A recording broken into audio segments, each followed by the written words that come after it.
Various chroniclers and recorders had, of course, been accompanying imperial forces since the commencement of the Great Crusade, 200 sidereal years earlier. But they had been individuals, mostly volunteers or accidental witnesses, gathered up like road dust on the advancing wheels of the Crusader hosts, and the records they had made had been piecemeal and irregular. They had commemorated events by happenstance, sometimes inspired by their own artistic appetites, sometimes encouraged by the patronage of a particular Primarch or Lord Commander who thought it fit to have his deeds immortalized in verse or text or image or composition. Returning to Terra after the victory of Ullanor, the Emperor had decided it was time a more formal and authoritative celebration of mankind's reunification be undertaken. The fledgling Council of Terra evidently agreed wholeheartedly, for the bill inaugurating the foundation and sponsorship of the Remembrancer Order had been countersigned by no less a person than Malcador the Sigillite, First Lord of the Council. Recruited from all levels of Terran society, and from the societies of other key imperial worlds, simply on the merit of their creative gifts, the Remembrancers were quickly accredited and assigned, and dispatched to join all the key expedition fleets active in the expanding Imperium. At that time, according to War Council logs, there were 4,287 primary expedition fleets engaged upon the business of the Crusade, as well as 60,000-odd secondary deployment groups involved in compliance or occupation endeavors, with a further 372 primary expeditions in regroup and refit, or resupplying as they awaited new tasking orders. Almost 4.3 million remembrancers were sent abroad in the first months following the ratification of the bill. The bastards," Primarch Russ had been reported as saying, "and they might win a few bloody worlds for us in between verses." Russ's sour attitude reflected well the demeanor of the martial class.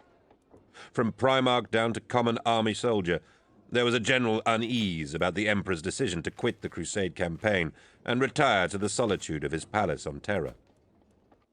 No one had questioned the choice of First Primarch Horus as War Master to act in his stead. They simply questioned the need for a proxy at all. The formation of the Council of Terra had come as more unpleasant news. Since the inception of the Great Crusade, the War Council, formed principally of the Emperor and the Primarchs, had been the epicenter of imperial authority. Now, this new body has supplanted it, taking up the reins of imperial governance, a body composed of civilians instead of warriors. The War Council, left under Horus's leadership, effectively became relegated to a satellite status. Its responsibilities focused on the campaign, and the campaign alone. For no crime of their own, the Remembrancers, most of them eager and excited at the prospect of the work ahead, found themselves the focus of that discontent everywhere they went. They were not welcomed, and they found their commission hard to fulfill. Only later, when the exactor tributary administrators began to visit expedition fleets, did the discontent find a better, truer target to exercise itself upon.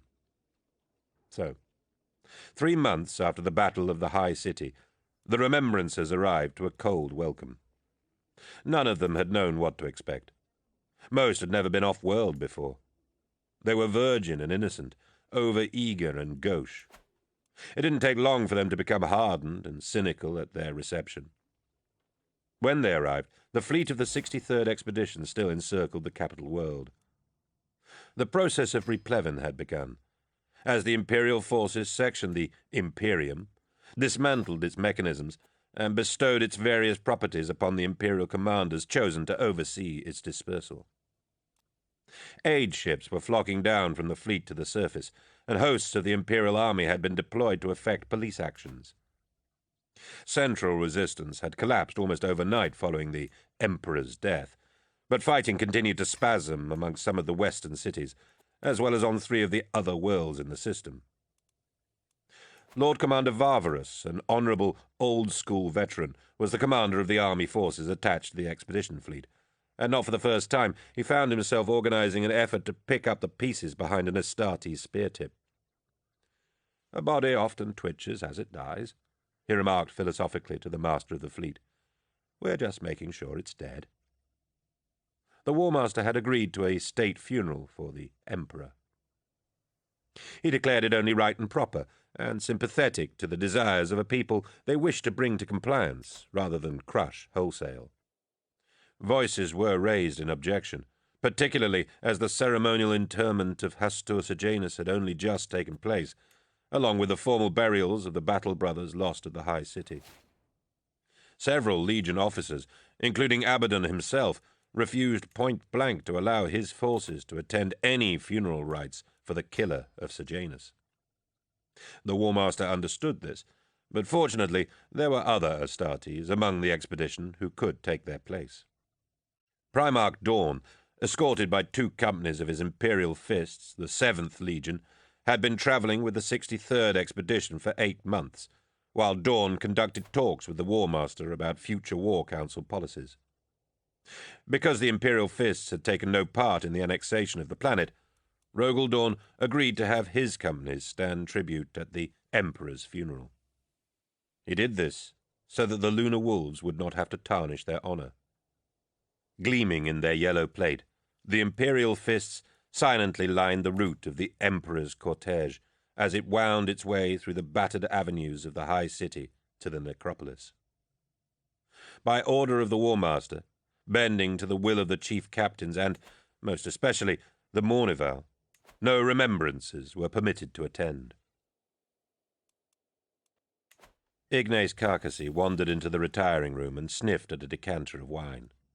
He made a face. "It's fresh opened," Keeler told him sourly. "Yes, but local vintage," Carcassy replied. "This petty little empire. No wonder it fell so easily. Any culture founded upon a wine so tragic shouldn't survive long."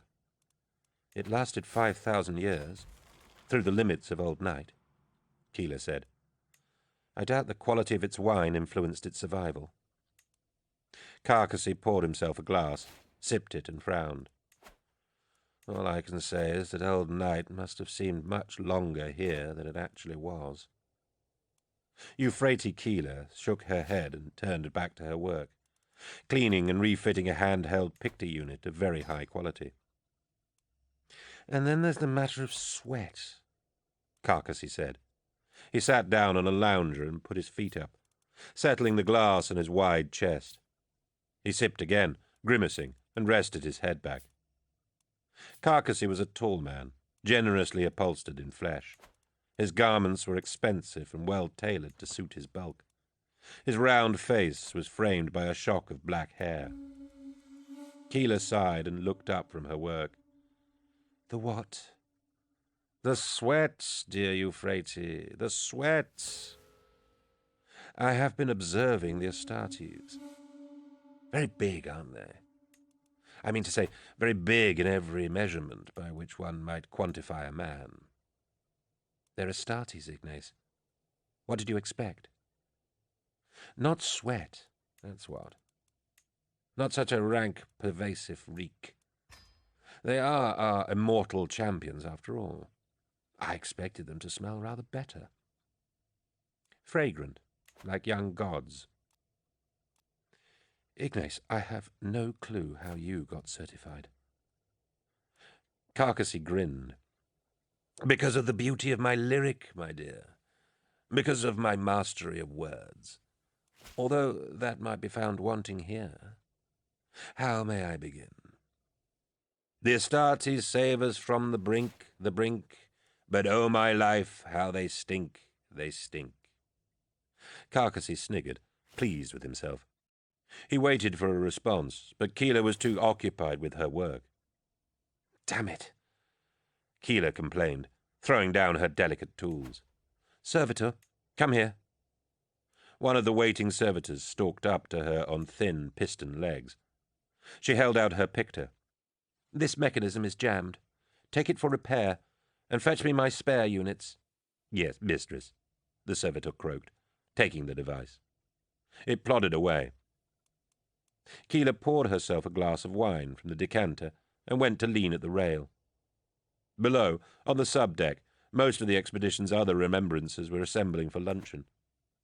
350 men and women gathered around formally laid tables, servitors moving amongst them, offering drinks. A gong was sounding. Is that lunch already? Carcassy asked from the lounger. Yes, she said.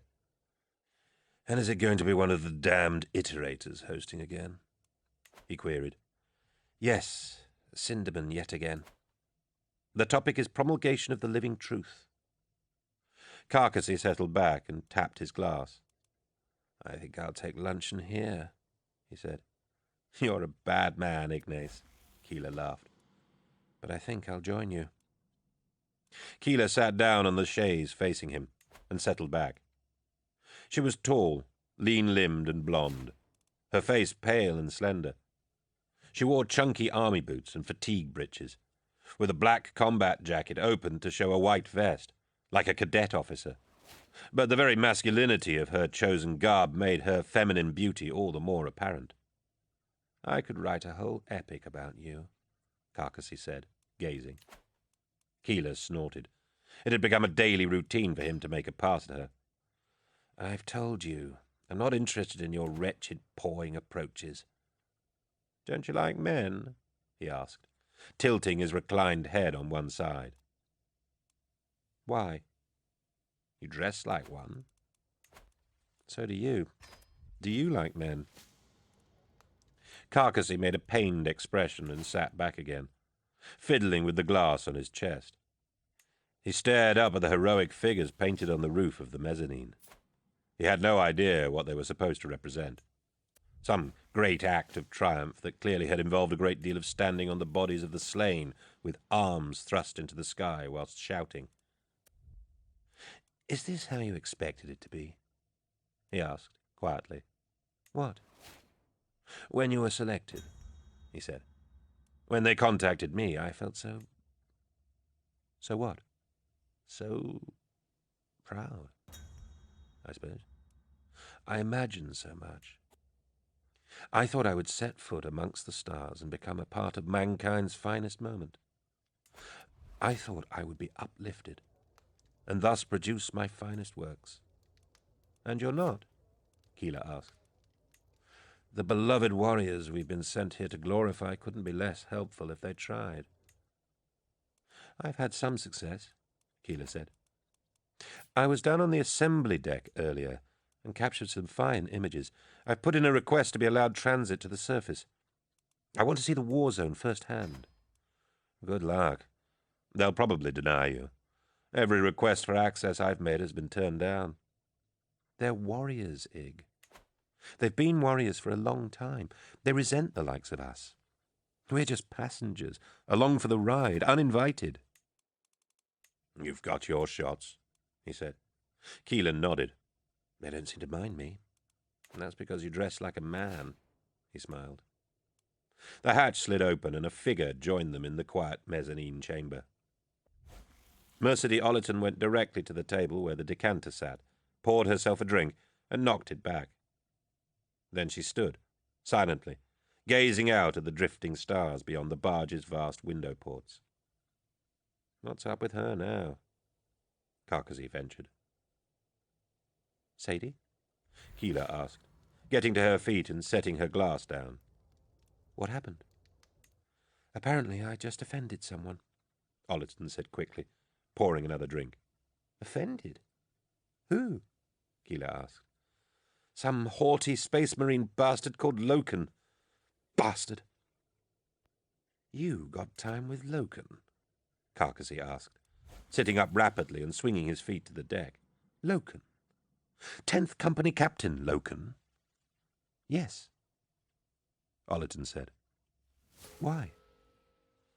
I've been trying to get near him for a month now, Carcassy said. Of all the captains, they say he is the most steadfast, and he's to take Sejanus's place according to the rumour mill. How did you get authorization? I didn't, Ollerton said. I was finally given credentials for a brief interview with Captain Torgadden, which I counted as no small success in itself, given the days I've spent petitioning to meet him, but I don't think he was in the mood to talk to me. When I went to see him at the appointed time, his equerry turned up instead and told me Torgadden was busy. Torgadden had sent the equerry to take me to see Loken. Loken's got a good story, he said. Was it a good story? Keeler asked. Mercedy nodded. Best I've heard. But I said something he didn't like, and he turned on me. Made me feel this small. She gestured with her hand, and then took another swig. Did he smell of sweat? Carcassy asked. No. No, not at all. He smelled of oils. Very sweet and clean. Can you get me an introduction? Asked Ignace Carcassy. He heard footsteps. Then a voice called his name. Garvey? Loken looked around from his sword drill and saw, through the bars of the cage, Nero Vipers framed in the doorway of the blade school.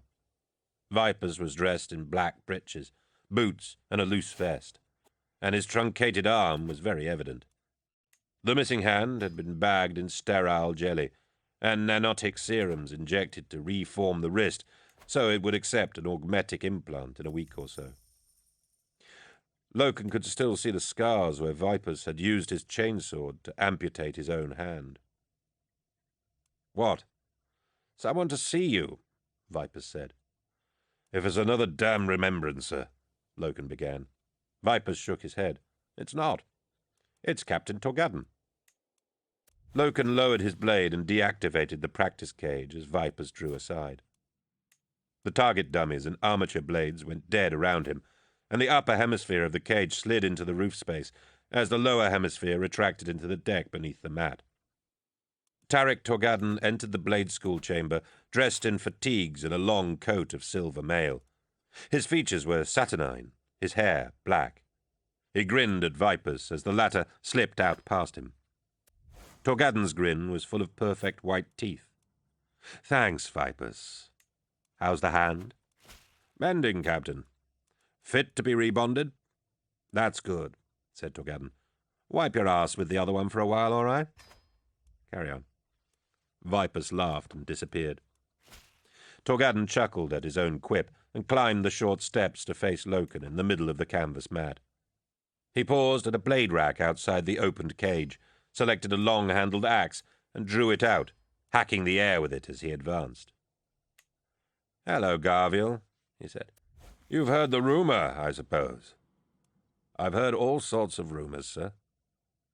I mean the one about you. Take a guard. Loken tossed his practice blade onto the deck and quickly drew a T-bar from the nearest rack. It was all steel, blade and handle both, and the cutting edge of the axe head had a pronounced curve. He raised it in a hunting stance and took up position facing Torgadden. Torgadden feinted, then smote in with two furious chops. Loken deflected Torgadden's axe head with the haft of his T-bar, and the blade school rang with chiming echoes. The smile had not left Torgadden's face. So, this rumor, he continued, circling. This rumor. Loken nodded. Is it true? No, said Torgadden. Then he grinned impishly. Of course it bloody is. Or maybe it's not. No, it is. He laughed loudly at the mischief. That's funny, said Loken. Oh, belt up and smile, Torgadden hissed, and scythed in again, striking at Loken with two very non-standard cross swings that Loken had trouble dodging. He was forced to spin his body out of the way and land with his feet wide-braced. Interesting work, Loken said, circling again, his T-bar low and loose. Are you, may I ask, just making these moves up? Torgadden grinned. Taught to me by the War Master himself, he said, pacing around and allowing the long axe to spin in his fingers. The blade flashed in the glow of the downlighters aimed on the canvas. He halted suddenly and aimed the head of the axe at Loken. Don't you want this, Garviel? Terror, I put you up for this myself. I'm honoured, sir. I thank you for that. And it was seconded by Ekadon. Loken raised his eyebrows. All right, no, it wasn't. Ekadon hates your guts, my friend. The feeling is mutual. That's the boy! Torgadden roared, and lunged at Loken. Loken smashed the hack away and counter-chopped, forcing Torgadden to leap back onto the edges of the mat. Ekadon's an ass, Torgadden said, and he feels cheated you got there first. I only... Loken began. Torgadden raised a finger for silence. "You got there first," he said quietly, not joking anymore. "And you saw the truth of it. Ekadon can go hang, he's just smarting. Abaddon seconded you for this." "The first captain?" Torgadden nodded. "He was impressed. You beat him to the punch. Glory to the 10th. And the vote was decided by the War Master." Loken lowered his guard completely. "The War Master?" "He wants you in. Told me to tell you that himself. He appreciated your work. He admired your sense of honor. 'Tarik,' he said to me, 'if anyone's going to take Sejanus's place, it should be Loken.' That's what he said." "Did he?" "No." Loken looked up. Torgadden was coming at him with his axe high and whirling. Loken ducked, sidestepped, and thumped the butt of his tabar's haft into Torgadden's side, causing Torgadden to misstep and stumble. Torgadden exploded in laughter. Yes, he did. Tara, you're too easy, Garvey. Too easy. The look on your face." Loken smiled thinly. Torgadden looked at the axe in his hand, and then tossed it aside, as if suddenly bored with the whole thing. It landed with a clatter in the shadows off the mat. "So, what do you say?" Torgadden asked. "What do I tell them? Are you in?" "Sir, it would be the finest honor of my life," Loken said. Torgadden nodded and smiled. "Yes, it would," he said. "And here's your first lesson. You call me Tarik." It was said that the iterators were selected via a process even more rigorous and scrupulous than the induction mechanisms of the Astartes. 1 man in 1,000 might become a legion warrior, so the sentiment went, but only 1 in 100,000 is fit to be an iterator. Loken could believe that. A prospective Astartes had to be sturdy, fit, genetically receptive, and ripe for enhancement. A chassis of meat and bone upon which a warrior could be built. But to be an iterator, a person had to have certain rare gifts that belied enhancement. Insight, articulacy, political genius, keen intelligence. The latter could be boosted, either digitally or pharmaceutically, of course, and a mind could be tutored in history, ethic, politics, and rhetoric. A person could be taught what to think and how to express that line of thought, but he couldn't be taught how to think. Loken loved to watch the iterators at work. On occasions, he had delayed the withdrawal of his company so that he could follow their functionaries around conquered cities and watch as they addressed the crowds. It was like watching the sun come out across a field of wheat. Kirill Sinderman was the finest iterator Loken had ever seen. Sinderman held the post of primary iterator in the 63rd expedition, and was responsible for the shaping of the message. He had, it was well known, a deep and intimate friendship with the War Master, as well as the expedition master and the senior equerries, and his name was known by the Emperor himself. Sinderman was finishing a briefing in the School of Iterators when Loken strayed into the audience hall, a long vault set deep in the belly of the vengeful spirit. 2,000 men and women, each dressed in the simple beige robes of their office, sat in the banks of tiered seating, rapt by his every word. "To sum up, for I've been speaking far too long," Sinderman was saying, "this recent episode allows us to observe genuine blood and sinew beneath the wordy skin of our philosophy. The truth we convey is the truth, because we say it is the truth. Is that enough?" He shrugged. "I don't believe so. My truth is better than your truth is a schoolyard squabble, not the basis of a culture. I am right, so you are wrong is a syllogism that collapses as soon as one applies any of a number of fundamental ethical tools. I am right, ergo you are wrong. We can't construct a constitution on that, and we cannot, should not, will not be persuaded to iterate on its basis. It would make us what?" He looked out across his audience. A number of hands were raised. There. Liars. Sinderman smiled. His words were being amplified by the array of vox mics set around his podium, and his face magnified by picture onto the hololithic wall behind him. On the wall, his smile was 3 meters wide. I was thinking bullies or demagogues, Mehmed, but liars is apt. In fact, it cuts deeper than my suggestions. Well done. Liars. That is the one thing we iterators can never allow ourselves to become. Sinderman took a sip of water before continuing. Loken, at the back of the hall, sat down in an empty seat. Sinderman was a tall man, tall for a non-Astartes at any rate, proudly upright, spare, his patrician head crowned by fine white hair. His eyebrows were black, like the chevron markings on a lunar wolf shoulder blade. He had a commanding presence, but it was his voice that really mattered. Pitched deep, rounded, mellow, compassionate, it was the vocal tone that got every iterator candidate selected. A soft, delicious, clean voice that communicated reason and sincerity and trust. It was a voice worth searching through 100,000 people to find. Truth and lies, Sinderman continued. Truth and lies. I'm on my hobby horse now, you realize? Your supper will be delayed.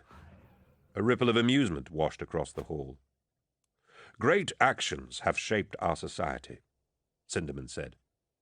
The greatest of these, physically, has been the Emperor's formal and complete unification of terror, the outward sequel to which this great crusade we are now engaged upon. But the greatest intellectually has been our casting off of that heavy mantle called religion. Religion damned our species for thousands of years, from the lowest superstition to the highest conclaves of spiritual faith. It drove us to madness, to war, to murder. It hung upon us like a disease, like a shackle ball. I'll tell you what religion was. No, you tell me. You, there. Ignorance, sir. Thank you, Canna. Ignorance. Since the earliest times, our species has striven to understand the workings of the cosmos, and where that understanding has failed, or fallen short, we have filled in the gaps, plastered over the discrepancies with blind faith. Why does the sun go round the sky? I don't know, so I will attribute it to the efforts of a sun god with a golden chariot. Why do people die? I can't say, but I will choose to believe it is the murky business of a reaper who carries souls to some afterworld. His audience laughed. Sinderman got down off his podium and walked to the front steps of the stage, beyond the range of the vox mics. Though he dropped his voice low, its trained pitch, that practiced tool of all iterators, carried his words with perfect clarity, unenhanced, throughout the chamber. Religious faith, belief in demons, belief in spirits, belief in an afterlife, and all the other trappings of a preternatural existence simply existed to make us all more comfortable and content in the face of a measureless cosmos. They were sops, bolsters for the soul, crutches for the intellect, prayers and lucky charms to help us through the darkness. But we have witnessed the cosmos now, my friends. We have passed amongst it. We have learned and understood the fabric of reality. We have seen the stars from behind and found they have no clockwork mechanisms, no golden chariots carrying them abroad. We have realized there is no need for God, or any gods, and by extension no use any longer for demons or devils or spirits. The greatest thing mankind ever did was to reinvent itself as a secular culture. His audience applauded this wholeheartedly. There were a few cheers of approval. Iterators were not simply schooled in the art of public speaking. They were trained in both sides of the business. Seated amongst a crowd, iterators could whip it into enthusiasm with a few well-timed responses, or equally turn a rabble against the speaker. Iterators often mingled with audiences to bolster the effectiveness of the colleague actually speaking. Sinderman turned away, as if finished, and then swung back again as the clapping petered out, his voice even softer and even more penetrating. But what of faith? Faith has a quality. Even when religion has gone, we still need to believe in something, don't we? Here it is. The true purpose of mankind is to bear the torch of truth aloft and shine it, even into the darkest places, to share our forensic, unforgiving, liberating understanding with the dimmest reaches of the cosmos, to emancipate those shackled in ignorance, to free ourselves and others from false gods, and take our place at the apex of sentient life. That is what we may pour faith into. That is what we can harness our boundless faith to. More cheers and clapping. He wandered back to the podium. He rested his hands on the wooden rails of the lectern. These last months, we have quashed an entire culture. Make no mistake, we haven't brought them to heel or rendered them compliant. We have quashed them, broken their backs, set them to flame. I know this because I know the War Master unleashed his Astartes in this action. Don't be coy about what they do. They are killers, but sanctioned. I see one now. One noble warrior seated at the back of the hall. Faces turned back to crane at Loken. There was a flutter of applause. Cinderman started clapping furiously. Better than that! He deserves better than that! A huge, growing peal of clapping rose to the roof of the hall. Loken stood and took it with an embarrassed bow. The applause died away. The souls we have lately conquered believed in an imperium, a rule of man, Cinderman said, as soon as the last flutter had faded. Nevertheless, we killed their emperor and forced them into submission. We burnt their cities and scuppered their warships. Is all we have to say in response to their why a feeble, I am right, so you are wrong? He looked down, as if in thought. Yet we are. We are right. They are wrong. This simple, clean faith we must undertake to teach them. We are right. They are wrong. Why? Not because we say so. Because we know so. We will not say, I am right and you are wrong, because we have bested them in combat. We must proclaim it because we know it is the responsible truth. We cannot, should not, will not promulgate that idea for any other reason than we know, without hesitation, without doubt, without prejudice, that it is the truth. And upon that truth we bestow our faith. They are wrong. Their culture was constructed upon lies. We have brought them to the keen edge of truth and enlightened them. On that basis, and that basis alone, go from here and iterate our message. He had to wait, smiling, until the uproar subsided. Your supper's getting cold. Dismissed. The student iterators began to file slowly out of the hall. Cinderman took another sip of water from the glass set upon his lectern and walked up the steps from the stage to where Loken was seated. Did you hear anything you liked? He asked, sitting down beside Loken and smoothing the skirts of his robes. You sound like a showman, Loken said, or a carnival peddler advertising his wares. Cinderman crooked one black eyebrow. Sometimes, Garville, that's precisely how I feel. Loken frowned. But you don't believe what you're selling? Do you? What am I selling? Faith through murder. Truth through combat. It's just combat. It has no meaning other than combat. The meaning has been decided long before I'm instructed to deliver it. So, as a warrior, you are without conscience. Loken shook his head. As a warrior, I am a man of conscience, and that conscience is directed by my faith in the Emperor, my faith in our cause, as you were just describing to the school. But as a weapon, I am without conscience.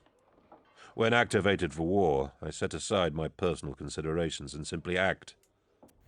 The value of my action has already been weighed by the greater conscience of our commander.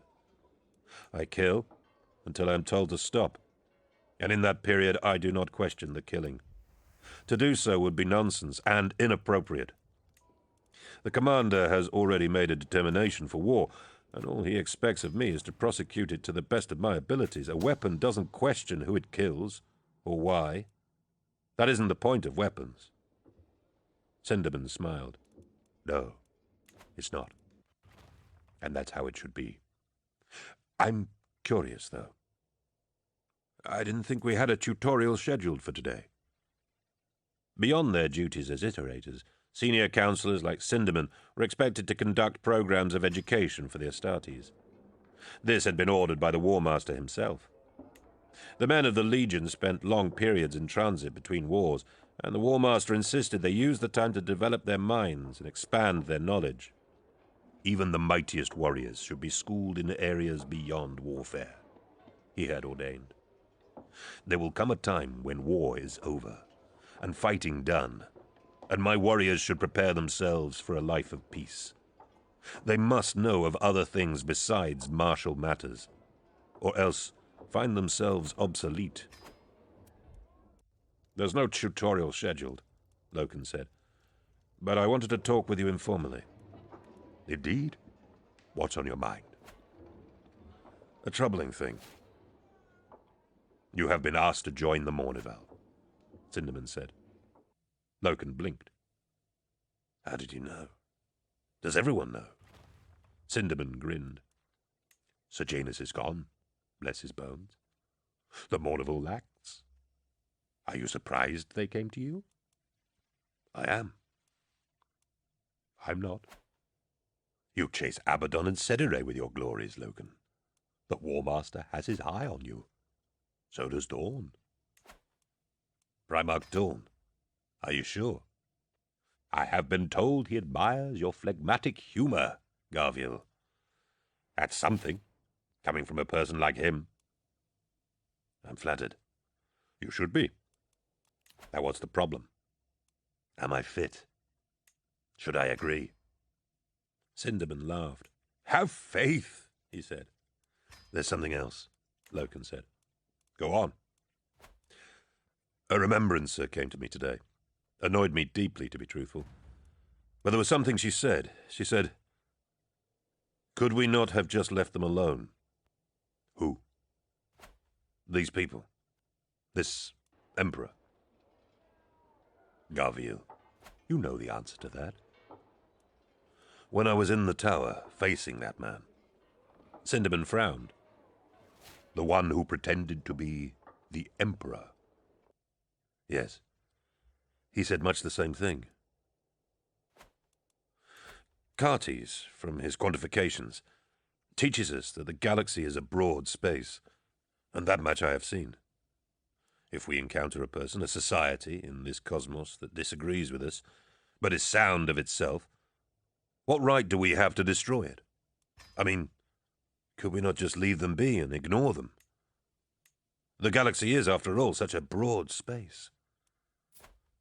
What I've always liked about you, Garviel, Cinderman said, is your humanity. This has clearly played on your mind. Why hadn't you spoken to me about it before? I thought it would fade, Loken admitted. Cinderman rose to his feet and beckoned Loken to follow him. They walked out of the audience chamber and along one of the great spinal hallways of the flagship, an arch-roofed, buttressed canyon 3 decks high, like the nave of an ancient cathedral fane, elongated to a length of 5 kilometers. It was gloomy, and the glorious banners of legions and companies and campaigns, some faded or damaged by old battles, hung down from the roof at intervals. Tides of personnel streamed along the hallway, their voices lifting an odd susurration into the vault, and Loken could see other flows of foot traffic in the illuminated galleries above, where the upper decks overlooked the main space. The first thing, Cinderman said as they strolled along, is a simple bandage for your worries. You heard me essay this at length to the class, and in a way you ventured a version of it just a moment ago, when you spoke on the subject of conscience. You are a weapon, Garviel, an example of the finest instrument of destruction mankind has ever wrought. There must be no place inside you for doubt or question. You're right. Weapons should not think. They should only allow themselves to be employed, for the decision to use them is not theirs to make. That decision must be made with great and terrible care and ethical consideration beyond our capacity to judge by the primarchs and the commanders. The war master, like the beloved emperor before him, does not employ you lightly. Only with a heavy heart and a certain determination does he unleash the Astartes. The Adeptus Astartes is the last resort, and is only ever used that way. Loken nodded. This is what you must remember. Just because the Imperium has the Astartes, and thus the ability to defeat and, if necessary, annihilate any foe, that's not the reason it happens. We have developed the means to annihilate. We have developed warriors like you, Garviel, because it is necessary. A necessary evil. A necessary instrument. Right does not follow might. Mankind has a great empirical truth to convey, a message to bring for the good of all. Sometimes that message falls on unwilling ears. Sometimes that message is spurned and denied, as here. Then, and only then, thank the stars that we own the might to enforce it. We are mighty because we are right, Garviel. We are not right because we are mighty. Vile the hour when that reversal becomes our credo. They had turned off the spinal hallway and were walking along a lateral promenade now, towards the archive annex. Servitors waddled past, their upper limbs laden with books and data slates. Whether our truth is right or not, must we always enforce it upon the unwilling? As the woman said, could we not just leave them to their own destinies, unmolested? You are walking along the shores of a lake, Sinderman said. A boy is drowning. Do you let him drown because he was foolish enough to fall into the water before he had learned to swim? Or do you fish him out and teach him how to swim? Loken shrugged. The latter. What if he fights you off as you attempt to save him, because he is afraid of you, because he doesn't want to learn how to swim? I save him anyway. They had stopped walking. Sinderman pressed his hand to the key plate set into the brass frame of a huge door and allowed his palm to be read by the scrolling light. The door opened, exhaling like a mouth, gusting out climate-controlled air and a background hint of dust. They stepped into the vault of Archive Chamber 3. Scholars, sphagists and metaphrasts worked in silence at the reading desks, summoning servitors to select volumes from the sealed stacks. What interests me about your concerns, Sinderman said, keeping his voice precisely low, so that only Loken's enhanced hearing could follow it, is what they say about you. We have established you are a weapon, and that you don't need to think about what you do because the thinking is done for you. Yet, you allow the human spark in you to worry, to fret, and empathize. You retain the ability to consider the cosmos as a man would, not as an instrument might. I see, Loken replied. You're saying I have forgotten my place, that I have overstepped the bounds of my function. Oh, no, Sinderman smiled. I'm saying you have found your place. How so? Loken asked. Sinderman gestured to the stacks of books that rose like towers into the misty altitudes of the archive. High above, hovering servitors searched and retrieved ancient texts sealed in plastic carriers, swarming across the cliff faces of the library like honeybees. Regard the books, Sinderman said. Are there some I should read? Will you prepare a list for me? Read them all. Read them again. Swallow the learning and ideas of our predecessors whole, for it can only improve you as a man. But if you do, you'll find that none of them holds an answer to still your doubts. Loken laughed, puzzled. Some of the metaphrasts nearby looked up from their study, annoyed at the interruption.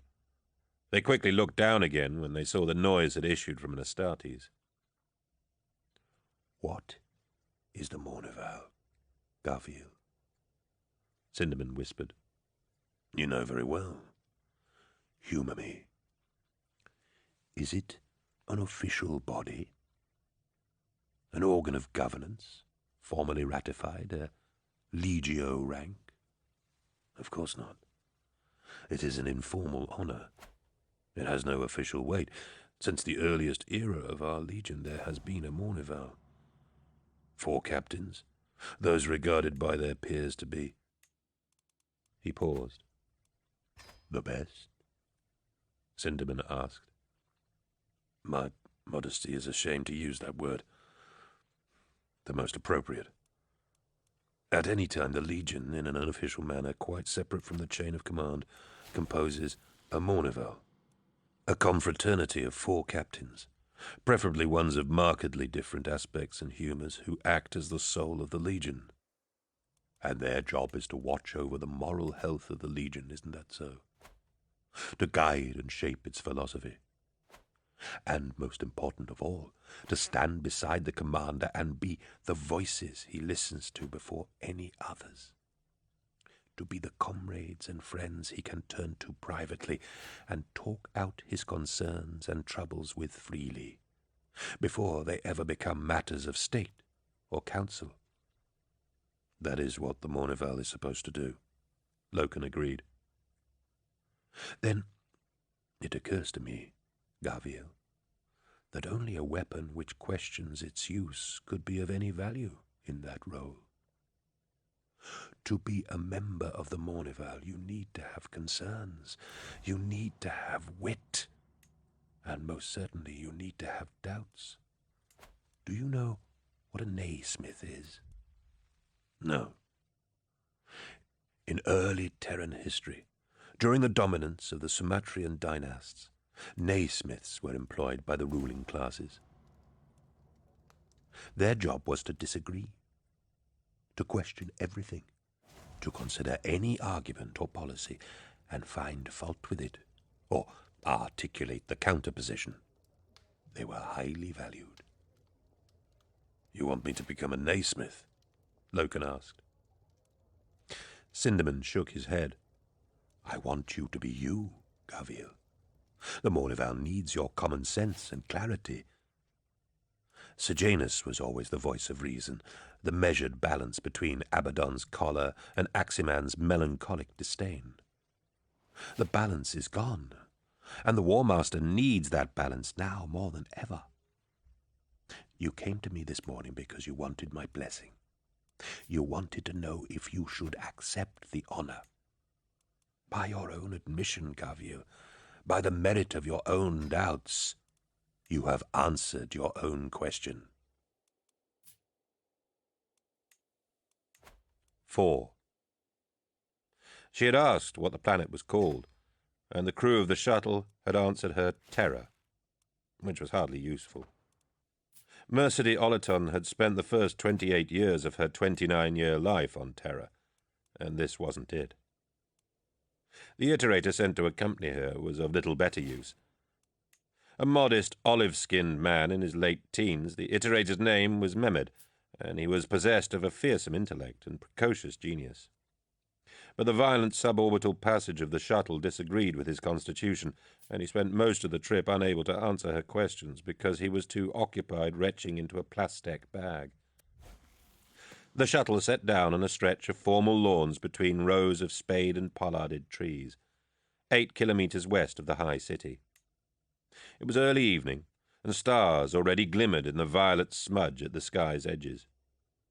At high altitude, ships passed over, their lights blinking. Mercedes stepped down the shuttle's ramp onto the grass, breathing in the odd scents and slightly variant atmosphere of the world. She stopped short. The air, oxygen-rich, she imagined, was making her giddy, and that giddiness was further agitated by the thought of where she was. For the first time in her life, she was standing on another soil, another world. It seemed to her quite momentous, as if a ceremonial band ought to be playing. She was, as far as she knew, one of the very first of the remembrancers to be granted access to the surface of the conquered world. She turned to look at the distant city, taking in the panorama and committing it to her memory coils. She blink-clicked her eyes to store certain views digitally, noting that smoke still rose from the cityscape, though the fight had been over months ago. "We're calling it 6319, the iterator said, coming down the ramp behind her. Apparently his queasy constitution had been stabilized by planetfall. She recoiled delicately from the stink of sick on his breath. 6319? She asked. "It being the 19th world, the 63rd expedition has brought to compliance," Mehmet said, "though, of course, full compliance is not yet established here. The charter is yet to be ratified. Lord Governor-elect Rakris is having trouble forming a consenting coalition parliament, but 6319 will do. The locals call this world Terra, and we can't be having two of those, can we? As far as I can see it, that was the root of the problem in the first place." "I see," said Mercedes, moving away. She touched her hand against the bark of one of the pollarded trees. It felt real. She smiled to herself and blink-clicked it.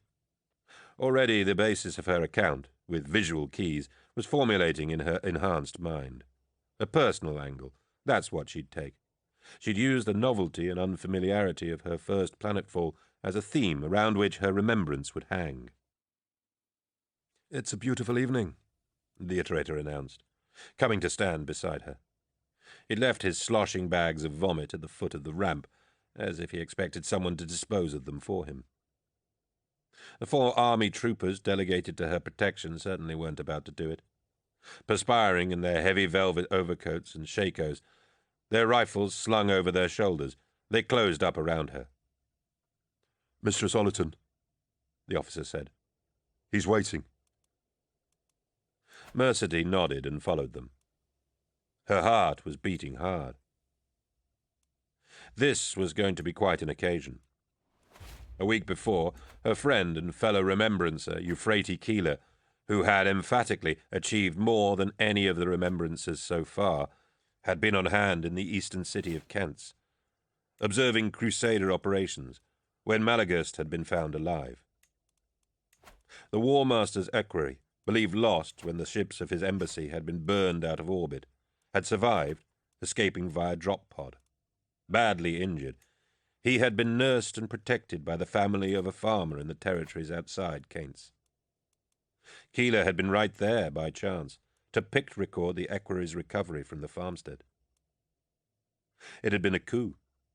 Her picts, so beautifully composed, had been flashed around the expedition fleet and savoured by the imperial retinues. Suddenly, Euphrates Keeler was being talked about. Suddenly, remembrances weren't such a bad thing after all. With a few brilliant clicks of her picter, Euphrates had advanced the cause of the remembrances enormously. Now Mercedes hoped she could do the same. She had been summoned. She still couldn't quite get over that. She had been summoned to the surface. That fact alone would have been enough, but it was who had summoned her that really mattered. He had personally authorized her transit permit and seen to the appointment of a bodyguard and one of Cinderman's best iterators. She couldn't understand why. Last time they'd met, he'd been so brutal that she'd considered resigning and taking the first conveyance home. He was standing on a gravel pathway between the tree rows, waiting for her. As she came up, the soldiers around her, she registered simple awe at the sight of him in his full plate. Gleaming white, with a trace of black around the edges. His helm, with its lateral horsebrush crest, was off, hung at his waist. He was a giant, 2.5 meters tall. She sensed the soldiers around her hesitating. "Wait here," she told them, and they dropped back, relieved. A soldier of the Imperial Army could be as tough as old boots, but he didn't want to tangle with an Astartes, especially not one of the Lunar Wolves, the mightiest of the mighty, the deadliest of all legions. "You too," she said to the iterator. "Oh, right," Mehmed said, coming to a halt. "The summons was personal." "I understand," he said. Mercedy walked up to the Lunar Wolves' captain. He towered over her, so much she had to shield her eyes with her hand against the setting sun to look up at him. "Remembrance, sir," he said, his voice as deep as an oak root.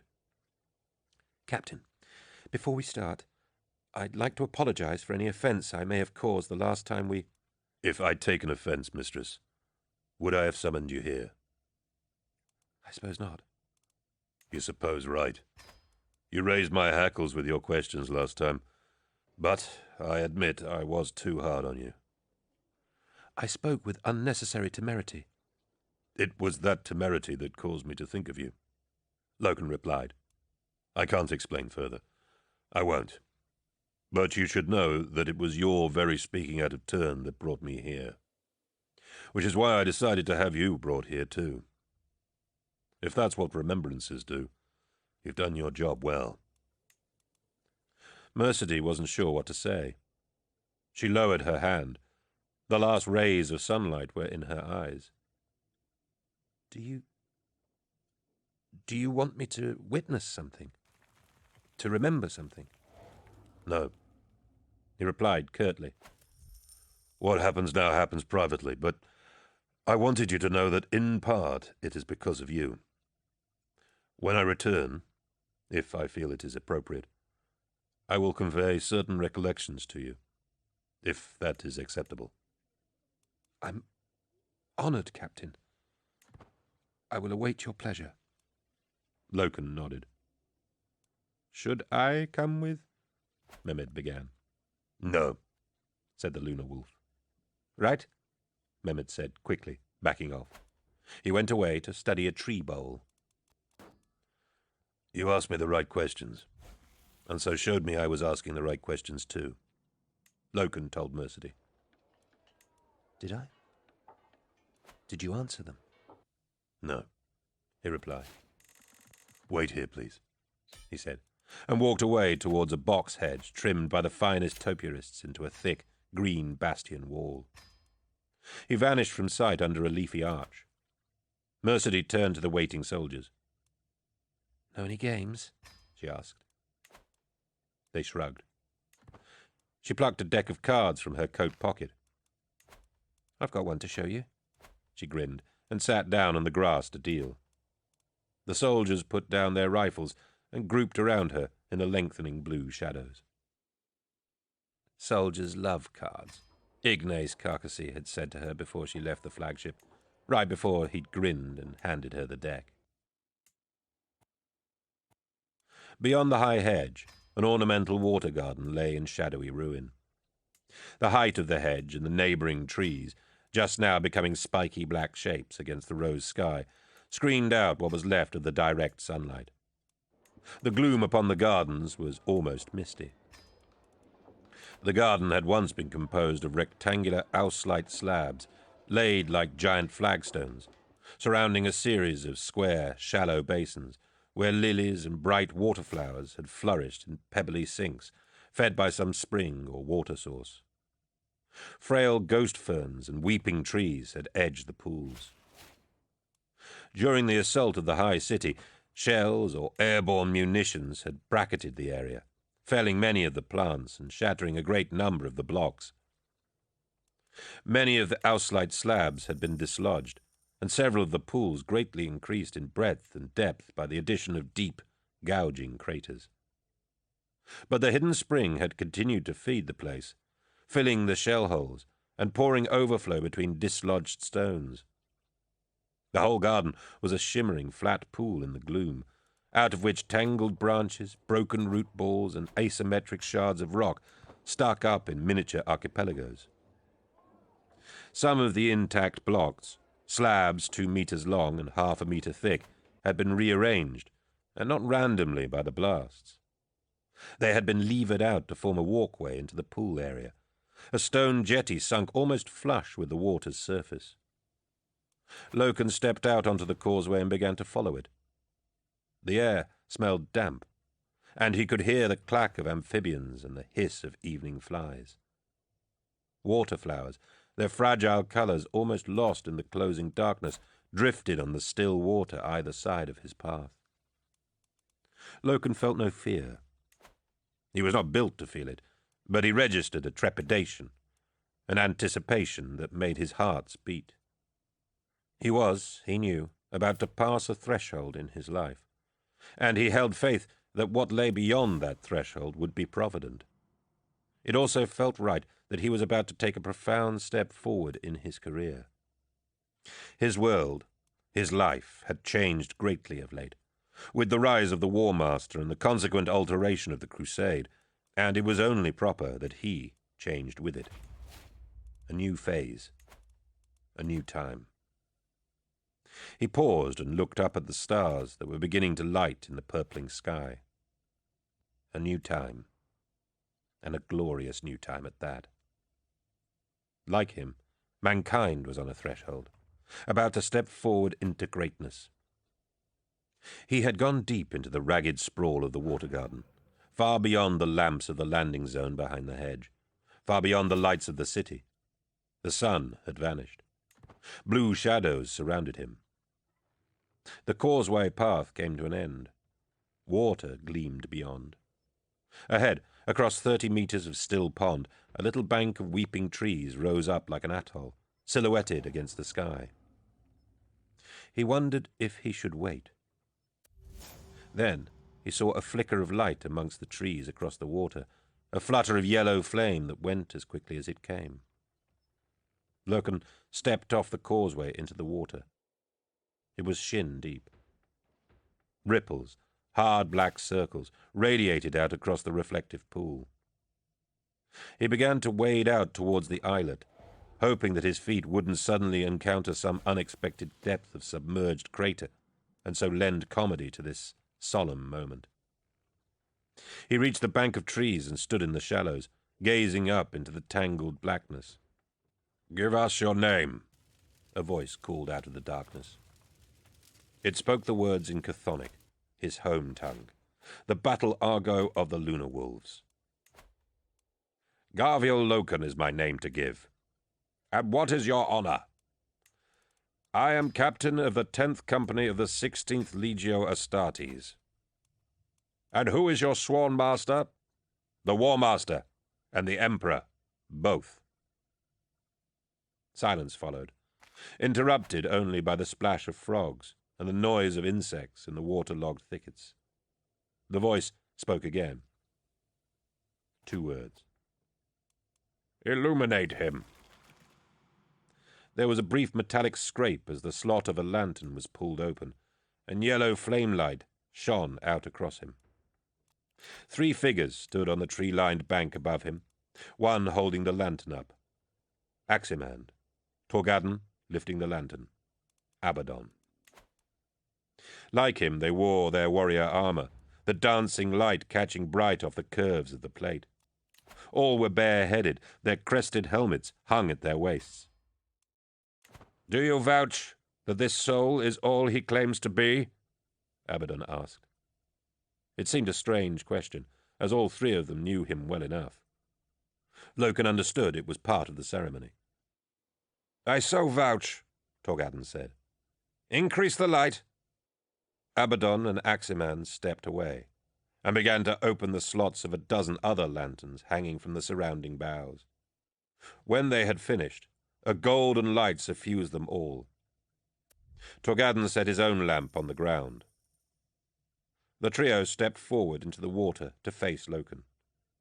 Tarek Torgadon was the tallest of them, his trickster grin never leaving his face. "Loosen up, Garvey," he chuckled. "We don't bite." Loken flashed a smile back, but he felt unnerved. Partly it was the high status of these three men, but he also hadn't expected the induction to be so ritualistic. Horus Aximand, captain of 5th Company, was the youngest and shortest of them, shorter than Loken. He was squat and robust, like a guard dog. His head was shaved smooth and oiled, so that the lamplight gleamed off it. Aximand, like many in the younger generations of the Legion, had been named in honor of the commander, but only he used the name openly. His noble face, with wide-set eyes and firm, straight nose, uncannily resembled the visage of the War Master, and this had earned him the affectionate name Little Horus.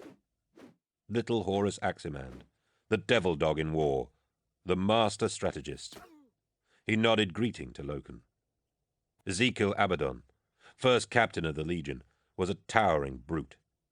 Somewhere between Loken's height and Torgadon's, he seemed greater than both due to the cresting topknot adorning his otherwise shaved scalp. When his helm was off, Abaddon bound his mane of black hair up in a silver sleeve that made it stand proud like a palm tree or a fetish switch on his crown. He, like Torgadon, had been in the Mournival from its inception. He, like Torgadon and Aximand both, shared the same aspect of straight nose and wide-spaced eyes, so reminiscent of the War Master, though only in Aximand were the features an actual likeness. They might have been brothers, actual womb brothers, if they had been sired in the old way. As it was, they were brothers in terms of gene source and martial fraternity. Now Loken was to be their brother too. There was a curious incident in the Lunar Wolves Legion of Astartes bearing a facial resemblance to their Primarch. This had been put down to conformities in the gene seed, but still, those who echoed Horus in their features were considered especially lucky, and were known by all the men as the Sons of Horus. It was a mark of honor, and it often seemed the case that sons rose faster and found better favor than the rest. Certainly, Loken knew for a fact all the previous members of the Mournival had been Sons of Horus. In this respect, he was unique. Loken owed his looks to an inheritance of the pale, craggy bloodline of Chthonier.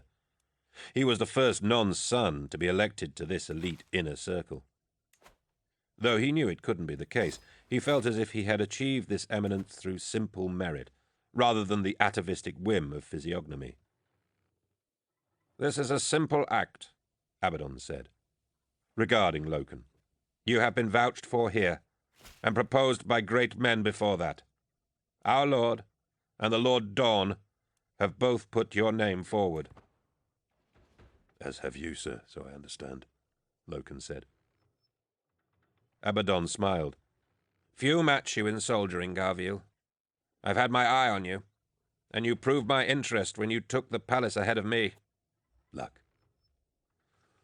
"There's no such thing," said Aximand gruffly. "He only says that because he never has any," Torgadon grinned. "I only say that because there's no such thing," Aximand objected. "Science has shown us this. There is no luck. There is only success, or the lack of it." "Luck," said Abaddon. "Isn't that just a word for modesty? Garviel is too modest to say, 'Yes, Ezekiel, I bested you. I won the palace and triumphed where you did not,' for he feels that would not become him. And I admire modesty in a man, but the truth is, Garviel, you are here because you are a warrior of superlative talent.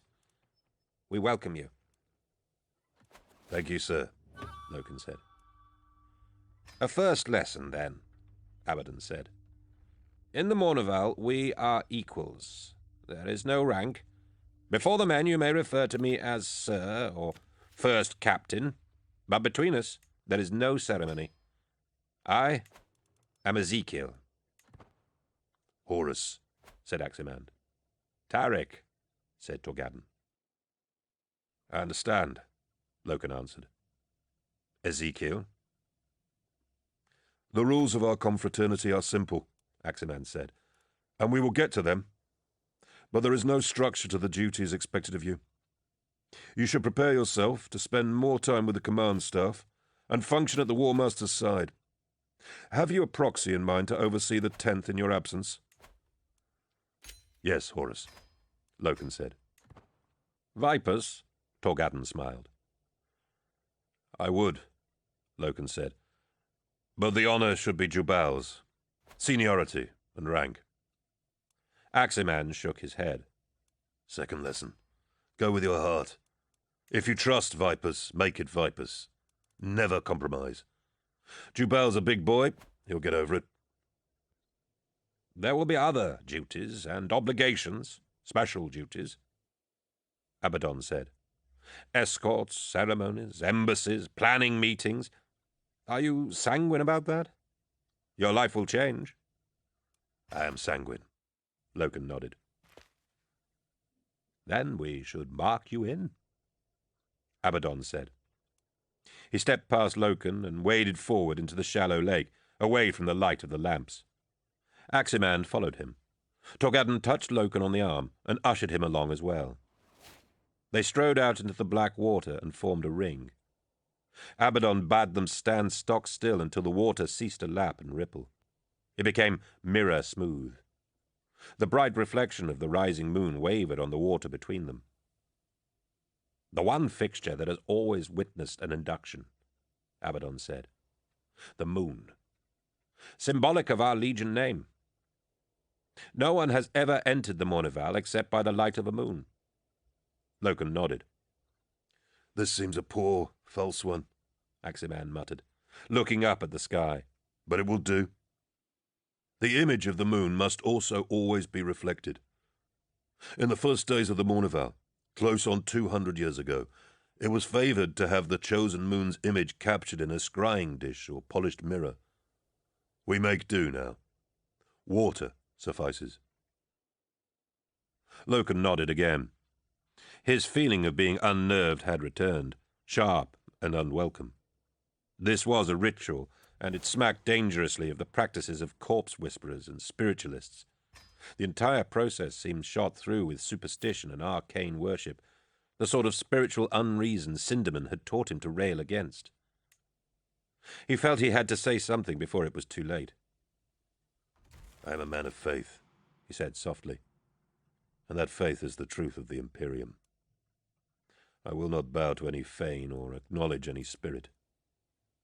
I own only the empirical clarity of imperial truth. The other three looked at him. I told you he was straight up and down, Torgadden said. Abaddon and Aximan laughed. There are no spirits here, Garville, Abaddon said, resting a hand reassuringly against Loken's arm. We're not trying to ensorcel you, Aximan chuckled. This is just an old habit, a practice, the way it has always been done, Torgadden said. We keep it up for no other reason than it seems to make it matter. It's pantomime, I suppose. Yes, pantomime, agreed Abaddon. We want this moment to be special to you, Garville, Aximan said. We want you to remember it.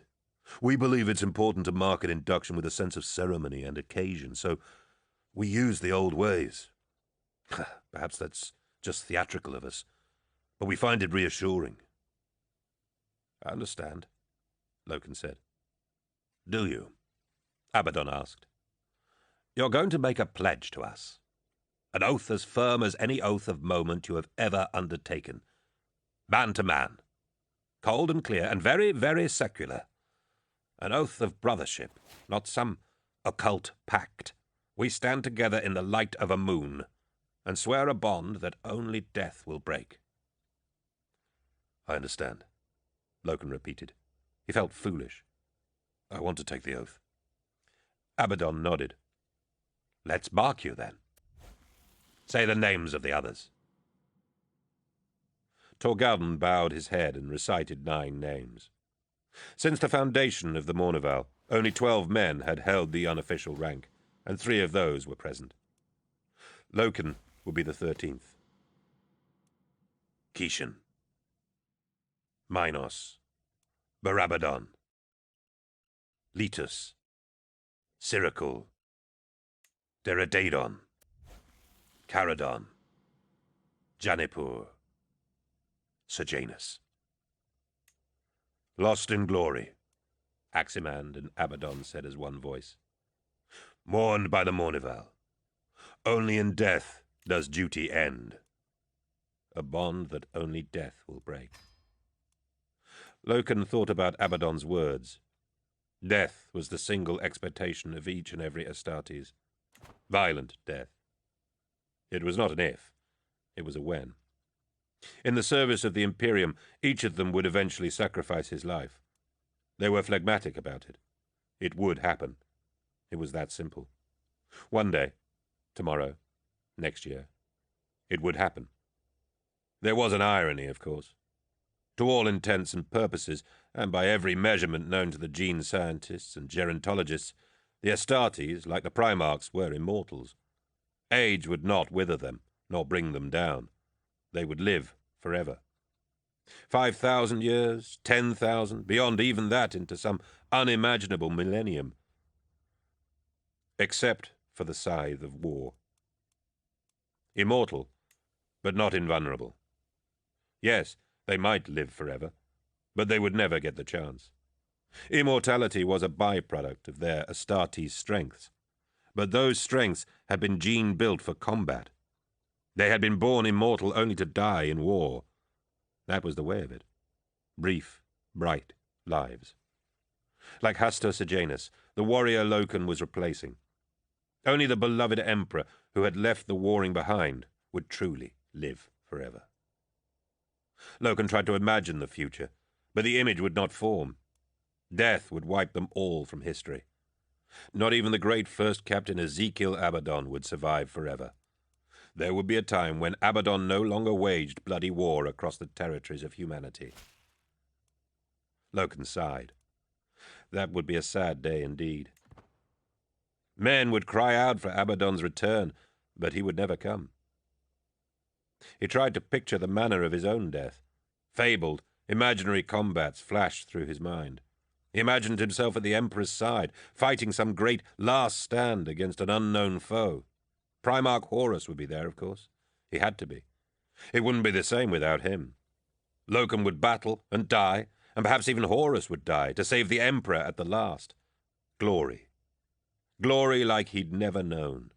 Such an hour would become so ingrained in the minds of men that it would be the cornerstone of all that came after. A great battle, upon which human culture would be based. Then, briefly, he imagined another death.